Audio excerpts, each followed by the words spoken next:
உலக மக்கள் எல்லோருக்கும் வணக்கம். நான் உங்கள் ஜி கோபால் பேசுகிறேன்.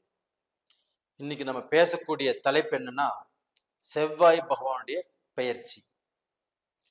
அப்ப இந்த செவ்வாய் பகவானுடைய பெயர்ச்சி ஆகப்பட்டது மார்ச் மாசம் 14ஆம் தேதி துவங்கி ஏப்ரல் மாசம் 22ஆம் தேதி முடிவடைகிறது. 40 நாட்கள் இந்த செவ்வாய் பகவானுடைய பெயர்ச்சி மகர ராசிக்காரங்களுக்கு, அதாவது மகத்தான எனக்கு பிடித்த மகர ராசிக்காரங்களுக்கு எப்படி இருக்க போகிறது, இதை பத்தி தான் இந்த வீடியோல பார்க்க போறோம். அப்போ இந்த மகர ராசிக்காகப்பட்டது மகர ராசியிலிருந்து இந்த செவ்வாய் பகவான் பெயர்ச்சியாகி கும்பத்துக்கு போறாங்க. இப்ப மகர ராசிக்கு 2ஆம் இடத்துக்கு போறாங்க. அப்ப அந்த மகர ராசியில் செவ்வாய் பகவான் ஆகப்பட்டது உச்சம் பெறும் கிரகம். இப்ப மகர ராசிக்காரங்களுக்கு செவ்வாய் பகவான் ஆகப்பட்டது உச்சம் பெறுகிறாங்க. அப்ப அந்த உச்சம் பெறக்கூடிய கிரகம் 2ஆம் இடத்துல குடும்பஸ்தானத்துக்கு, வாக்குஸ்தானத்துக்கு, அந்த தனஸ்தானத்துக்கு அந்த செவ்வாய் பகவான் போகும்போது என்ன செய்யும், எந்த விதமான பலன்களை கொடுக்கும் அப்படிங்கிறத நம்ம பார்க்க போறோம். அது மட்டும் இல்ல, இந்த மகர ராசிக்கு 4ஆம் இடத்து ஆதிபத்தியமும் 10ஆம் இடத்து ஆதிபத்தியமும் இந்த செவ்வாய் பகவான் பெறுகிறாங்க. அதாவது கேந்திராதிபதி. அப்ப அந்த கேந்திராதிபதி இப்ப 2ஆம் இடத்துக்கு குடும்பஸ்தானத்துக்கு வந்திருக்கிறாங்க.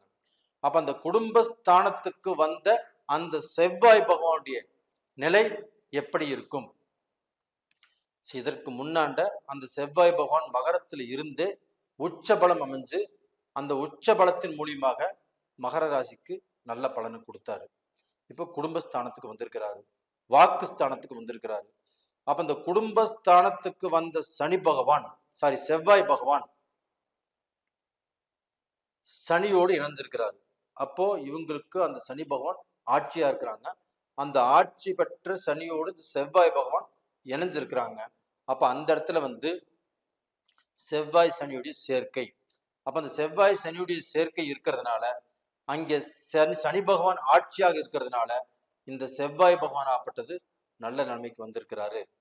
அப்ப அந்த குடும்பஸ்தானத்துல செவ்வாய் பகவான் இருப்பதனால அந்த குடும்பத்துல இதற்கு முன்னாண்ட இருந்து வந்த மன கஷ்டம், குடும்பத்தில் இருந்து வந்த சங்கடங்கள், அந்த குடும்பமாகப்பட்டது ஒரு கௌரவமா வாழ்ந்துட்டு வந்துச்சு, கௌரவ வேஷத்துல வாழ்ந்துட்டு வந்துச்சு.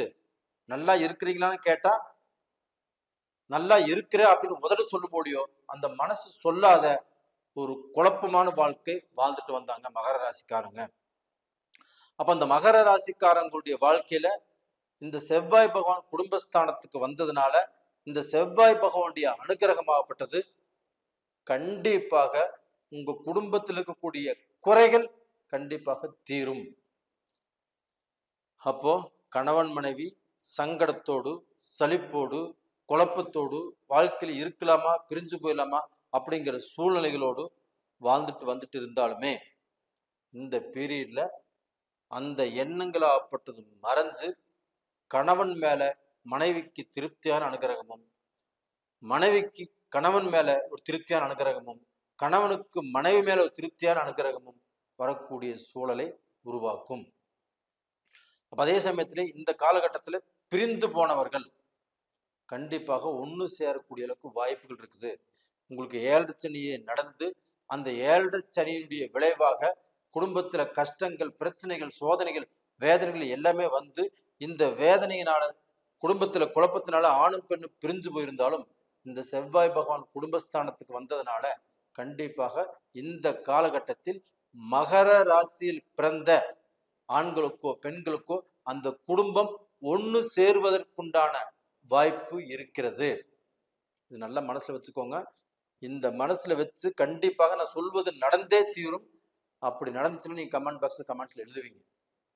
அப்ப நீங்க சொன்ன மாதிரி நடந்துருச்சுங்க, நாங்க வாழ்க்கையில பிரிஞ்சிருந்தோம், சேர்ந்துட்டோம், எங்க குடும்பத்துல பிரச்சனையா இருந்துச்சு, அந்த பிரச்சனையாகப்பட்டு கொஞ்சம் கொஞ்சமாக தீர்ந்து இப்ப நல்லா இருக்கிறோம் அப்படிங்கிற ஒரு சூழ்நிலை உங்களுக்கு உருவாகும். அந்த உருவாவதை நீங்க எனக்கு சொல்லுவீங்க. இது மட்டும் இல்ல,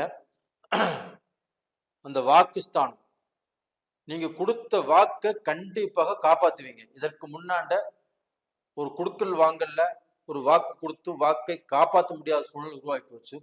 நீங்க யாருகிட்டயுமே கடனே கேட்க மாட்டீங்க. கடன் வாங்குவது உங்களுக்கு பிடிக்காது. நீங்க 4 பேர்த்துக்கு கொடுக்கக்கூடிய நிலைமையில இருந்தீங்க. இப்ப அந்த நிலைமையாப்பட்டது மாறி நீங்க அடுத்தவங்ககிட்ட கடன் கேட்க வேண்டிய சூழ்நிலை வந்தாச்சு. அப்படி கடன் கேட்டு அதை வாங்கி அது சொன்ன நேரத்துல அந்த கடனை திருப்பி கொடுக்க முடியாமலும் மனசுக்கு கஷ்டங்கள் வந்துச்சு. அப்ப இந்த பீரியட்ல நீங்க வாக்கு கொடுத்தாலும் அந்த வாக்கு காப்பாத்துவீங்க. உங்களுடைய வாக்கு, அதாவது வந்து நீங்க கொடுக்கக்கூடிய வாக்குக்கு நல்ல மரியாதை இருக்கும். அந்த மரியாதையை நீங்க கெட்டு போகாமல் காப்பாற்றக்கூடிய நேர காலங்கள் வந்தாச்சு. இந்த நேர காலத்து பிரகாரம் உங்களுடைய தகுதி, தரம், அந்தஸ்து எல்லாமே உயரும். சமுதாயத்துல மரியாதை கிடைக்கும். உங்களுடைய பழக்க வழக்கத்தின் மூலியமாக கண்டிப்பாக நல்ல மரியாதை கிடைக்கும்.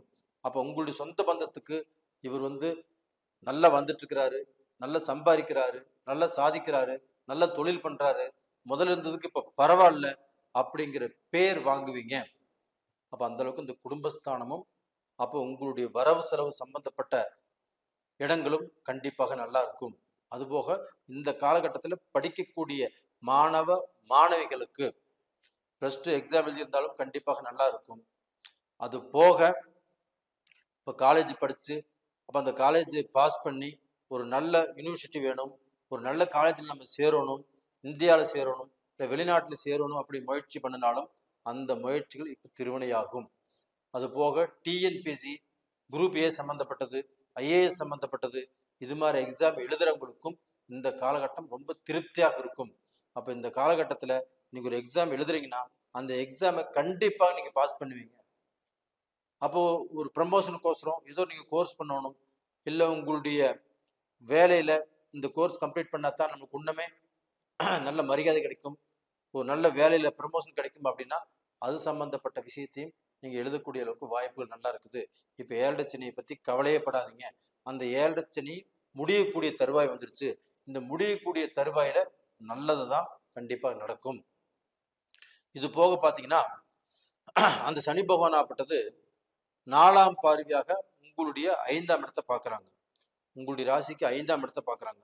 இப்போ அந்த 5ஆம் இடம் என்பது பூர்வீகம் சம்பந்தப்பட்டது, உங்களுடைய அறிவுத்திறன் சம்பந்தப்பட்டது, நீங்க வாழக்கூடிய அந்த வளர்ச்சி சம்பந்தப்பட்டது. அப்போ உங்களுடைய வளர்ச்சி கண்டிப்பாக வேகமாக வளருவீங்க. அப்போ உங்களுடைய அறிவு, உங்களுடைய திறமை, உங்களுடைய முயற்சிகள், இதற்கு வாய்ப்புகள் கிடைக்கும். அப்ப அந்த வாய்ப்புகள் மூலியமாக நீங்க நல்ல பொசிஷனுக்கு வருவீங்க. இது சத்தியம், இது உறுதி. அப்ப டோட்டலா பாத்தீங்கன்னா மகர ராசிக்காரங்க இதற்கு முன்னாண்ட எவ்வளவு கஷ்டப்பட்டுட்டீங்க, எப்படியோ வாழணும்னு நினைச்சீங்க, ஏன் இப்படி வாழ்ந்துட்டு இருக்கிறீங்கன்னு தெரியல.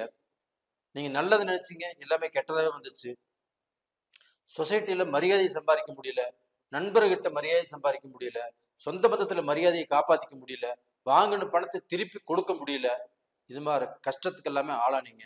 அந்த கஷ்டத்திலிருந்து விலகி இப்ப நல்ல பொசிஷனுக்கு வந்தாச்சு. அப்ப அந்த செவ்வாய் பகவானுடைய பயிற்சி உங்களுக்கு நல்லா இருக்குது.